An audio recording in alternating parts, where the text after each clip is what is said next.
A U.S. Special Counsel Jack Smith's report against Donald Trump has been released by the Department of Justice.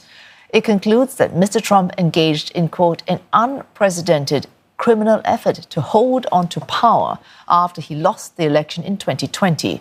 Findings also indicate that Mr. Trump would have been convicted of illegally trying to overturn the result if he had not successfully been re-elected in 2024.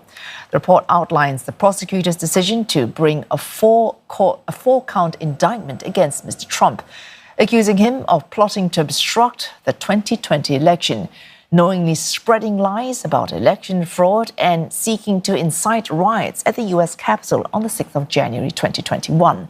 This followed his defeat to Joe Biden in 2020. Mr. Trump has denied any wrongdoing. Mr. Smith closed the criminal cases against Mr. Trump following his election win in November. This is in accordance with regulations that prevent the sitting president from being prosecuted. Mr. Smith has faced relentless criticism from Mr. Trump, but has defended his investigation and the prosecutors who worked on it, calling some of the president-elect's claims, quote, laughable. Mr. Smith has since resigned from his position ahead of Mr. Trump's return to the White House. The president-elect slammed Mr. Smith's report, calling him, quote, deranged and his findings fake. Mr. Trump's lawyers also labeled the report a politically motivated attack. That could harm the presidential transition on the 20th of January. Frankly, it's a disgrace. And for more, Caroline Malone joins us live from Washington, D.C. Caroline, talk us through the main highlights from Jack Smith's report. What are the implications with the inauguration of Mr. Trump just around the corner? That's right. Just a few days until Donald Trump officially becomes US president again. And here we have this very strong report coming out from Special Prosecutor Jack Smith, who, as you point out there, has basically said if Donald Trump wasn't to become the next US president, then he could likely have been convicted of these crimes of trying to overturn the last election and also, critically, of stoking violence in order to get to that cause. You know, one important quote from the report I'll read out here, in which Jack Smith has said that there was an unprecedented criminal effort to overturn the legitimate results of the election. So really pointing out there that there was a criminal effort and he would have been convicted had he not be the next US president. Some of the evidence that was stated in the report is some of the statements that have come from people involved in January 6th, in those Capitol riots in 2021. 1,500 people have actually been charged with crimes over that.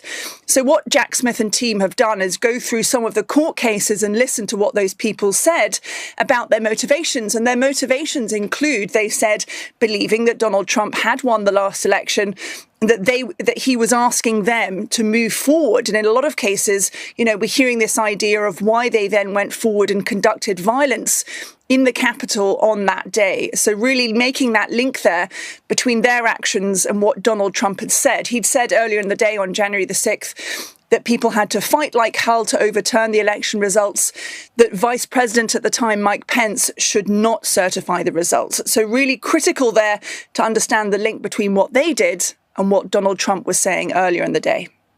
Oh, Caroline, in any case, a few days to go to Mr. Trump's inauguration, but the U.S. Senate will begin confirmation hearings for his picks for cabinet today. What can we expect to see over the next few days? Absolutely. So as many as 13 cabinet picks are going to have confirmation hearings in Congress over the next few days. The idea being that Republicans essentially want to make sure that that process is underway so that when Trump is officially inaugurated, they can quickly be put into the cabinet positions. Now, some of the picks, such as for Secretary of State Marco Rubio from Florida, could be less contentious. You know, he's a well-known person. He's been in the public eye for a number of years, and he's not particularly controversial. However, there are others, including for Defense Secretary Pete Hegseth, who is the name being put forward, who is highly controversial. And that is a hearing that will be very important to watch to see what information comes out in the next few days. Well, thanks. That Caroline Malone reporting live to us there from Washington, D.C.